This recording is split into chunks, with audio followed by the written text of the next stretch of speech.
Madam ക്ഷമിക്കണം. വിവേകമില്ലായ്മ കൊണ്ട് എന്റെ അനിയത്തിക്കൊരു തെറ്റുപറ്റിപ്പോയി.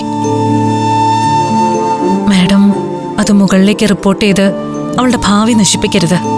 ആതിര കാണിച്ചത് നിസ്സാര കാര്യമാണെന്ന് തോന്നുന്നുണ്ടോ? നാളെ ഒരു പോലീസ് സ്റ്റേഷൻ ഭരിക്കേണ്ട SI ആകേണ്ട കുട്ടി അവളാണ് ഇങ്ങനൊരു കള്ളത്തരം കാണിച്ചത്.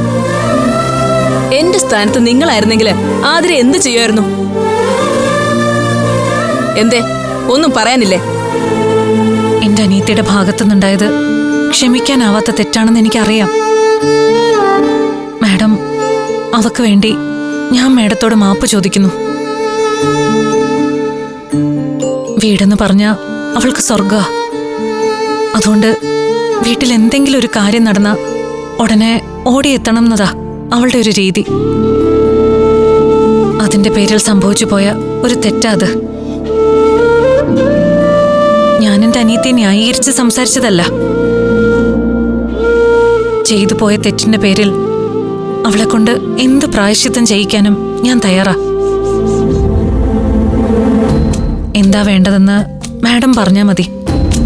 ഞാൻ കുട്ടികളോട് അരഗന്റായിട്ട് പെരുമാറുന്നത് അവരുടെ നല്ല ഫ്യൂച്ചറിന് വേണ്ടിയാ. അതുകൊണ്ട് തന്നെ ആരുടെയും ഫ്യൂച്ചർ ഞാനായിട്ട് നശിപ്പിക്കില്ല. എന്തായാലും ആതിരയ്ക്ക് ഒരു ചാൻസ് കൂടെ കൊടുക്കാൻ ഞാൻ തയ്യാറാണ്. മാഡത്തിന് 100 കോടി പുണ്യം കിട്ടും. ഇനി അവള് തെറ്റ് ചെയ്യില്ല. ആ ട്രെയിനിങ് ക്യാമ്പിൽ നിന്ന് ഏറ്റവും മിടുക്കിയായി പുറത്തിറങ്ങുന്നത് അവളായിരിക്കും. അങ്ങനെ അവളെനിക്ക് വാക്ക് തന്നിട്ടുണ്ട്. അവളെന്റെ മകളാ. അവൾ ആ വാക്ക് പാലിക്കും. ജീവിക്കാനുള്ള പഞ്ചരത്നങ്ങളുടെ സ്ട്രഗിളിനെ കുറിച്ച് മുൻപ് ഏതോ പത്രത്തില് ഞാനൊരു ആർട്ടിക്കിൾ വായിച്ചതായിട്ട് ഓർക്കുന്നു. ആതിര ആ കൂട്ടത്തിൽ പെട്ടതാണെന്ന് നിങ്ങളുടെ ഹോട്ടലിൽ വന്നപ്പോഴാ ഞാൻ മനസ്സിലാക്കിയത്. അന്നത്തെ ദേഷ്യത്തിന് ഞാൻ അവളെ ഒന്ന് തല്ലിയിരുന്നു. അതും നിങ്ങളുടെയൊക്കെ മുന്നിൽ വെച്ച്. റിയലി എനിക്കതിനിപ്പോ നല്ല വിഷമം തോന്നുന്നുണ്ട്.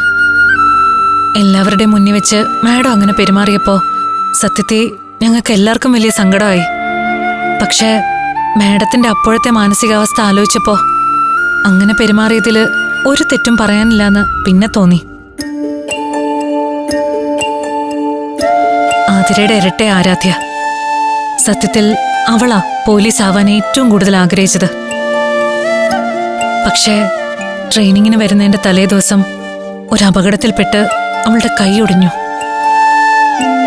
അങ്ങനെ ആ പാവത്തിന്റെ സ്വപ്നം തകർന്നു.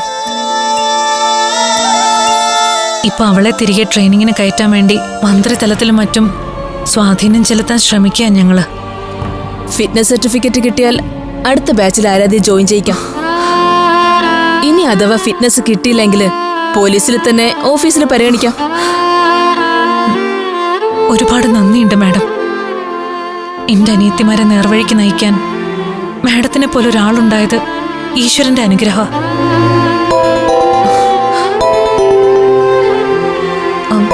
Excuse me madam. അറ്റൻഡ് ചെയ്തോളൂ. Thank you. ഹലോ അഭി. ഞാനേ റാണി മാഡത്തിന്റെ വീടിന്റെ പോർച്ചിലുണ്ട്. അതെയോ? ഞാൻ ഇറങ്ങാറായി. ഞാൻ വിളിക്കാം. ശരി. ശരി. എന്നാ ഞാൻ ഇറങ്ങട്ടെ മാഡം. നാളെ ഞാൻ തൃശ്ശൂർക്ക് പോകുന്നുണ്ട്. പഞ്ചരത്നത്തിൽ വന്ന് ഒരു ഊണ് കഴിച്ചിട്ട് ആതിരയും കൂട്ടി പോവാം.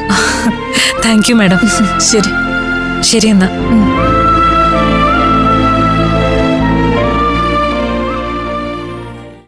ഫ്ലവേഴ്സിൽ 2 പുതിയ പരമ്പരകൾ. വീട്ടിലെ വിളക്ക് എല്ലാ ദിവസവും രാത്രി 8:30 ഫ്ലവേഴ്സിൽ. മഹാലക്ഷ്മി എല്ലാ ദിവസവും രാത്രി 9 മണിക്ക് ഫ്ലവേഴ്സിൽ.